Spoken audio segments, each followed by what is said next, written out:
Good day everyone, my name is Jake Narral, BSCE 4A, major in Structural Engineering. My topic is VENTURI meter. In fluid flow measurement, there are several numbers of device or instruments used, and one of those instruments is VENTURI meter. So what is VENTURI meter? VENTURI meter is an instrument used in measuring the discharge through pipes. It is installed in pipeline to measure the flow rate of gas or liquid flowing through a pipe. Let's have a look in this figure. VENTURI meter consists of a converging tube AB, which is connected to the main pipe at the inlet A,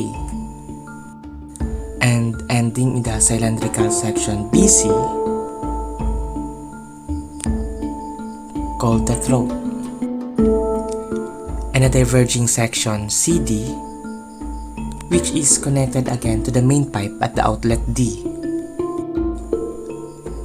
Always remember that in VENTURI meter, the angle of divergence is kept small to reduce the head loss caused by the turbulence as the velocity is reduced.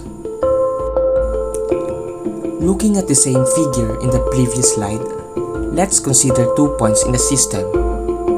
1 at the base of the inlet and 2 at the throat. We will use the energy equation between these 2 points, neglecting the head loss. Then we will have V sub 1 raised to 2 over 2g plus P sub 1 over gamma plus Z sub 1 is equal to V sub 2 squared over 2g plus P sub 2 over gamma plus Z sub 2.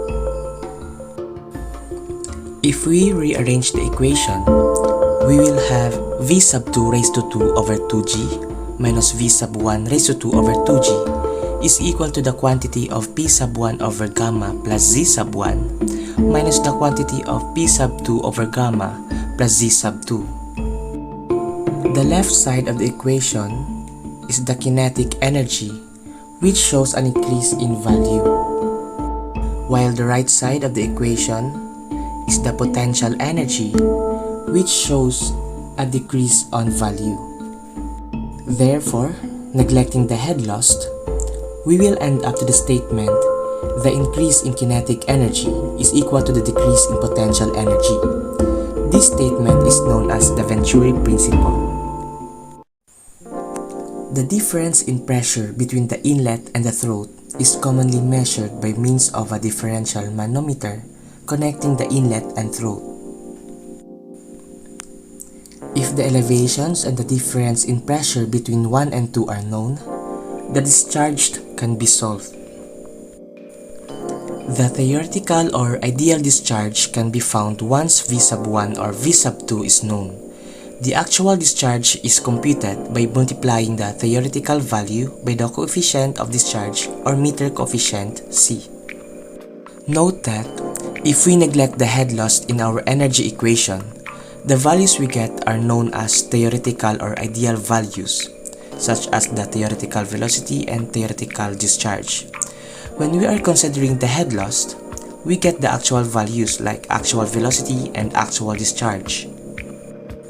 To further understand this topic, let's have an example.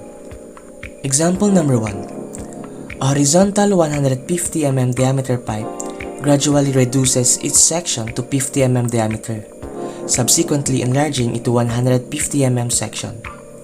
The pressure in the 150 mm pipe at a point just before entering the reducing section is 140 kPa, and in the 50 mm section at the end of the reducer, the pressure is 70 kPa. If 600 mm of head is lost between the points where the pressures are known, compute the rate of flow of water through the pipe. Here is the figure for problem number 1.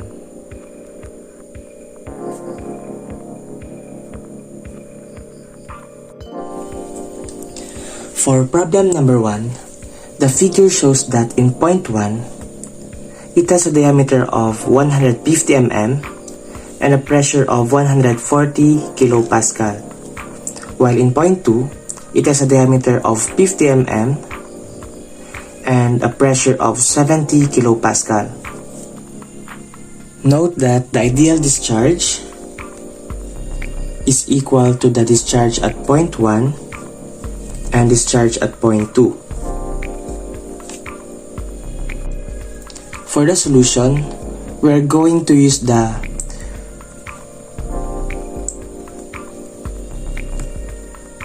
Bernoulli's energy equation.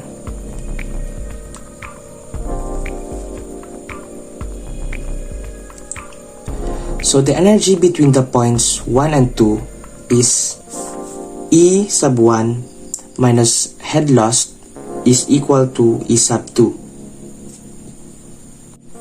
That is V sub 1 raised to 2 over 2G plus P sub 1 over gamma plus Z sub 1 minus head loss is equal to V sub 2 raised to 2 over 2G plus P sub 2 over gamma plus Z sub 2. Since the datum line is at the center line of the pipe, we will not consider a potential height because iisa lang ang level ng point 1 at ang point 2. It means that Z is equal to Z sub 1 and also equal to Z sub 2. So, we can cancel out the Z sub 1 and Z sub 2 in the equation. Since we are looking for the flow rate, let's convert the velocity head, and that is 8q squared over pi squared g times d sub 1 raised to 4 plus p sub 1 over gamma plus z sub 1 minus the head lost equals 8q squared over pi squared times g times d sub 2 raised to 4 plus p sub 2 over gamma plus z sub 2. By the way, na-cancel out na natin yung z, so magiging 0 na to. Then substitute the given data where g is equal to 9.81 meters squared per second. So we will have 8q squared over pi squared times 9.81 times 0.15 raised to 4 plus 140 over 9.81 plus 0 minus 0.60 is equal to 8q squared over pi squared times 9.81 times 0.05 raised to 4 plus 70 over 9.81 plus 0, wherein 0.15 is the diameter of point 1 na converted na to meters, tapos yung 140 is the pressure sa point 1 at yung 0.60 is the head loss. Yung 0.05 is the diameter of point 2 converted na din to meters at ang yung 70 is the pressure sa point 2. If we simplify this equation, we will have 13,057 q squared is equal to 6.5356. Solve for q, we will have 0.0224 meter cube per second or 22.4 liters per second, and that is our final answer. Example number 2. A 37.5 mm Venturi meter C is equal to 0.957 is installed in a 75 mm diameter horizontal pipe carrying oil having specific gravity of 0.852. If the recorded flow in the meter was 1.5 liters per second, what could have been the deflection of water in the differential manometer connected between the inlet and the throat? This is the figure for example number 2. It shows that in point 1, the pipe has 75 mm diameter and in point 2, it has 37.5 mm diameter. The specific gravity of oil is 0.852 and H is unknown. In this problem, the actual discharge is 1.5 liters per second, or if you convert this into cubic meters per second, this will be 0.0015 cubic meters per second. Since the head loss is not known, the theoretical discharge will be used. So Q is equals to C times QT. Substitute the given values. 0.0015 equals 0.957 times QT. Solve for QT. QT is equal to 0.001567 cubic meters per second. We therefore conclude that Q1 is equal to Q2 is equal to 0.001567. Next, we're going to use the Bernoulli's energy equation, neglecting the head lost. So E sub 1 is equal to E sub 2,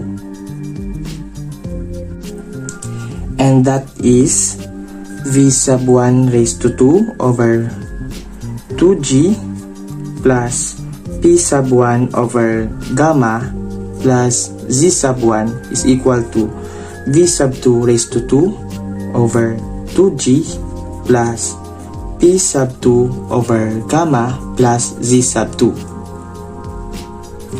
Let's convert this velocity head and substitute the given values. So we will have 8 times 0.001567 raised to 2 over pi squared times G times 0.075 raised to 4 plus P sub 1 over gamma plus 0 is equal to 8 times 0.001567 raised to 2 over pi squared times G times 0.0375 raised to 4 plus P sub 2 over gamma plus 0. By the way, this G is equal to 9.81. According to the theory, if V sub 1 is less than V sub 2, then P sub 1 is greater than P sub 2. So, pwede nating ilipat yung P sub 2 over gamma to the left side of the equation, and 8 times 0.001567 raised to 2 over pi squared times G times 0.075 raised to 4 to the right side of the equation. And that will be P sub 1 over gamma minus P sub 2 over gamma is equal to 8 times 0.001567 raised to 2 over pi squared times 9.81 times 0.0375 raised to 4 minus 8 times 0.001567 raised to 2 over pi squared times 9.81 times 0.075 raised to 4. Then we will get this answer, which is 0.09618457551. So P sub 1 over gamma minus P sub 2 over gamma is equal to 0.09618 meters of oil. For solving the H, let's sum up the pressure head from 2 to 1 in meters of oil. So P sub 2 over gamma plus Y plus H over 0.852 minus H minus Y equals P sub 1 over gamma.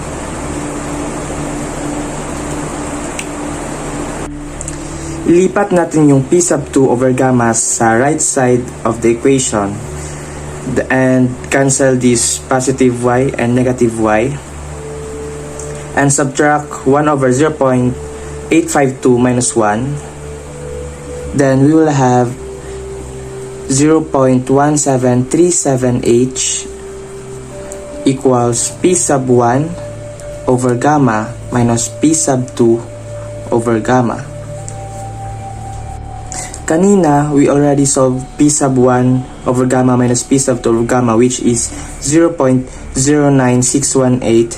Then we will substitute this given value.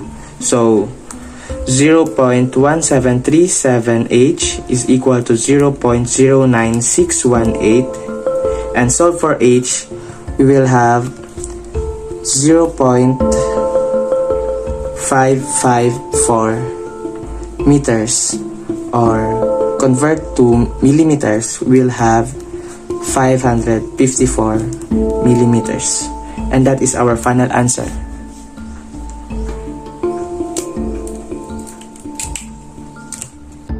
Now, it's your turn. Try to solve this problem. At the end of this video, I posted the solution and its final answer. So try to pause this video, read the problem, try to solve, and then check your answer.